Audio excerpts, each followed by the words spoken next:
Well, it's been a day since my dog Kiki got put down. I still got a frown. I can't imagine life without her. She was a good dog. Feels so weird without her. Around the house feels so empty. This all just feels unreal. Why does this stuff just gotta happen out of nowhere on a nice sunny day? What's the deal?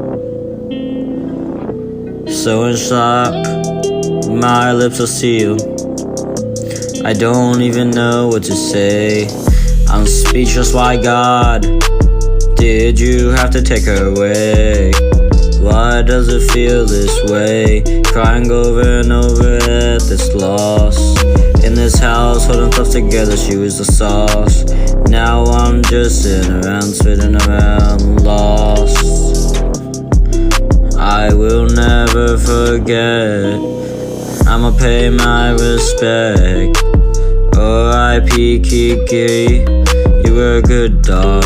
You will forever be missed. At least now you can see your sisters once again. I remember petting you with a fluffy soft fur. Oh, I will never forget her. I love Kiki. I wish I had more time to say goodbye. I will never get over your loss. You were a good dog. Oh,